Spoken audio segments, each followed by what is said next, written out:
In this and the next video, I want to work through a detailed example showing how a neural network can compute a complex nonlinear function of the input. And hopefully this will give you a good sense of why neural networks can be used to learn complex nonlinear hypotheses. Consider the following problem where we have input features x1 and x2 that are binary values, so either 0 or 1. So x1 and x2 can each take on only one of two possible values. In this example, I've drawn only two positive examples and two negative examples, but you can think of this as a simplified version of a more complex learning problem where we may have a bunch of positive examples to the upper right and the lower left and a bunch of negative examples denoted by the circles. And what we'd like to do is learn a nonlinear decision boundary that maybe just separates the positive and the negative examples.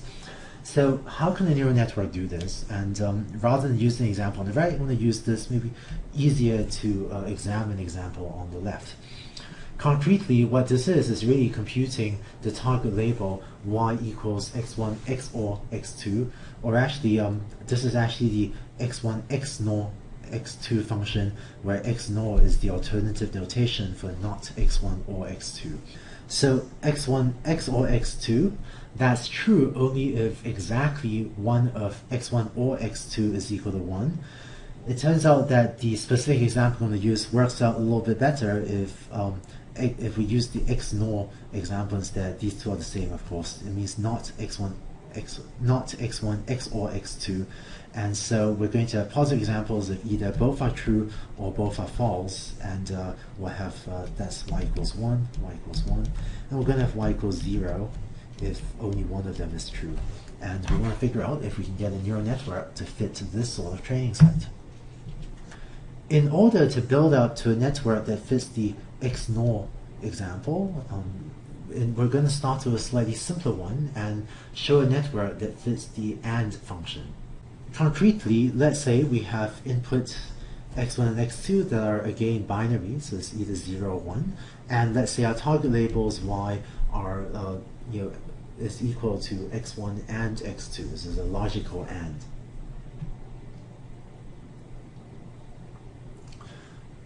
So can we get a one-unit network to compute this logical AND function?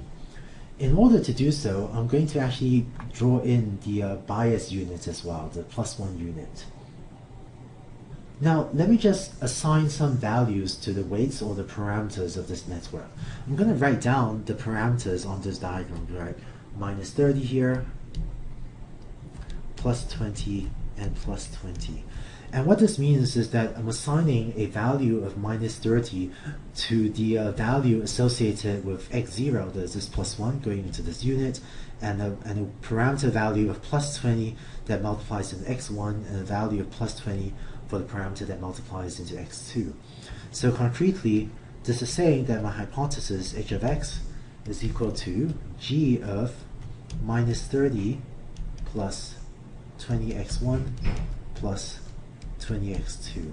So sometimes it's just convenient to draw these weights, or draw these parameters up here, in the diagram of the neural network.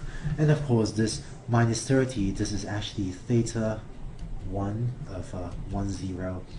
This is theta 1 of 1, 1, and that's theta 1 of 1, 2. But it's just easier to think about it as associating these parameters with the edges of the network.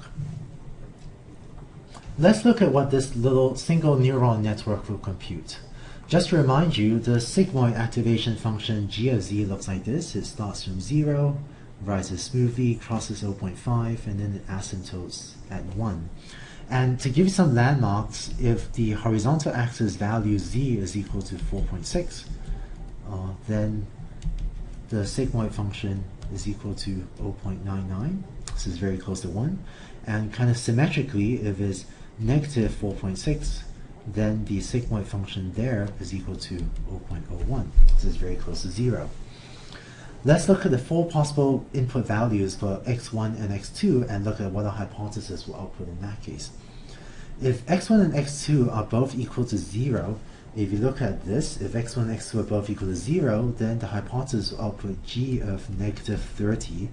So it's going to be very far to the left of this diagram, so it'll be very close to 0. If x1 equals 0 and x2 equals 1, then this formula here evaluates to g, that is the sigmoid function applied to minus 10. And again, that's to the far left of this plot, and so that's again very close to 0. This is also g of minus 10, that is if x1 is equal to 1 and x2 is 0, this is minus 30 plus 20, which is minus 10. And finally, if x1 equals 1, x2 equals 1, then you have g of minus 30 plus 20 plus 20. So that's g of positive 10, which is therefore very close to 1. And if you look in this column, this is exactly the logical AND function. So this is computing h of x is approximately x1 and x2. In other words, it outputs 1 if and only if x1 and x2 are both equal to 1. So by writing out our little truth table like this, we managed to figure out what's the logical function that our little neural network computes. This network shown here computes the OR function. Just to show you how I worked that out, if you write out the hypothesis, you find that it's computing g of minus 10 plus 20x1 plus 20x2, and so if you fill in these values, you find that that's g of minus 10, which is approximately 0, g of 10, which is approximately 1, and so on. And these are approximately 1, and approximately 1, and these numbers is essentially the logical OR function. So hopefully with this, you now understand how single neurons in a neural network can be used to compute logical functions like AND and OR and so on. In the next video, we'll continue building on these examples and work through a more complex example. We'll get to show you how a neural network now with multiple layers of units can be used to compute more complex functions like the XOR function or the XNOR function.